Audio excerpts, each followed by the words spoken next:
সবাই কেমন আছেন? আশা করছি সবাই ভালো আছেন। এই দেখুন আমরা 3 জা রয়েছি, ওই যে পেছনে এক জা রয়েছে, আর এই যে হচ্ছে আমার মেজো জা। এই যে আজকে একটা রেসিপি শেয়ার করছি, জানি না এটা কে কে খেয়েছেন। যারা যারা খেয়েছেন অবশ্যই কমেন্টে জানাবেন, যারা খাননি অবশ্যই একটু করে খাবেন। দারুণ দারুণ রেসিপিটা। আর এটা একটা মিষ্টি রেসিপি। যাই হোক, এই যে আগে প্রথমে একটু দেখিয়ে নিই রেসিপিটা কী জিনিস। এই যে এটা তো নিশ্চয়ই বোঝা যাচ্ছে এটা বড়া হচ্ছে, আর এইটা নিশ্চয়ই বোঝা যাচ্ছে এইটাও কিন্তু বড়াটা রসের মধ্যে চুপানো হয়েছে। যাই হোক, আমি রেসিপিটা দেখিয়ে দিলাম। এইটা হচ্ছে রসবড়া, নামটা হচ্ছে রসবড়া। আর রেসিপিটা কী দিয়ে করা হচ্ছে রসবড়াটা সেটা অবশ্যই দেখাবো। এই যে বেটারটা দেখাচ্ছি, বেটারটা একটু, এই যে বেটার, এই বেটারটা করা হয়েছে কিন্তু বিউলির ডাল ভিজিয়ে। এই যে বেটারটা করা হয়েছে এটা কিন্তু বিউলির ডাল ভিজিয়ে করা হয়েছে। বিউলির ডালটা ভিজিয়ে নিয়েছি, তারপর মিক্সার মেশিনে বাটা হয়েছে, তারপর মধ্যে দিয়ে আছে সামান্য খাবার সোডা, একটু নুন, আর কিচ্ছু না।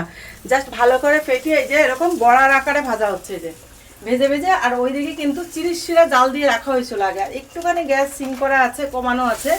ওই যে গরম গরম ঘি দিয়েছি।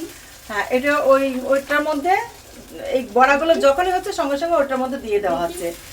তেলের মধ্যে একটু ঘি দিয়ে দেওয়া হয়েছে। ঘিটা একটা আলাদা একটা সেন্ট, যেটাকে বলে আলাদা অন্যরকম একটা গন্ধ। যাই হোক, এই যে হচ্ছে আমাদের রেসিপি, কি বলে এটাকে, রসবড়া। এটা হচ্ছে আমাদের রসবড়া। এইটা কিন্তু আমি কোনোদিনই খাইনি, আমি শ্বশুরবাড়ি আসার পরে খাওয়া শিখেছি। 25 বছর পূর্ণ হচ্ছে আমার এবার, কিন্তু এই 25 বছরে প্রথম খেয়েছিলাম আমার শ্বশুরবাড়িতে, সেই 25 বছর আগে।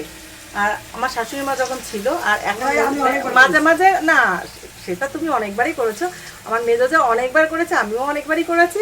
আর এইটা আবার করছে অনেক বছর পরে, বেশ ভালো লাগছে, তাই ভালো একটু শেয়ার করি। আর যারা যারা এখনও এই রেসিপিটা করে খাননি অবশ্যই ঝটপট করে বিউলির ডাল নিয়ে এসে একটু ভিজিয়ে ঝটপট করে মিক্সারে দিয়ে বেটে নিন, একটুখানি নুন আর একটু খাবার সোডা দিয়ে দিন, একদম ফেটে নিয়ে তেলে ভাজুন। তেলে ভেজে একটু রসের শিরা করে নিন চিনি দিয়ে, শিরার মধ্যে চুপিয়ে দিন, ব্যাস। আর যদি মনে করেন এলাচ পছন্দ করেন এলাচি গুঁড়ো দেবেন, আর যদি পছন্দ না করেন কোনো অসুবিধা নেই। আশা করছি আমার এই আজকের এই রেসিপিটা নিশ্চয়ই ইউনিক রেসিপি, আপনাদের অবশ্যই ভালো লাগবে। ভালো লাগলে অবশ্যই লাইক আর কমেন্ট করতে ভুলবেন না, আর বেশি বেশি করে শেয়ার করে সবাইকে দেখার সুযোগ করে দেবেন, এবং সবাইকে এই ইউনিক রেসিপিটা খাওয়ার সুযোগ করে দেবেন।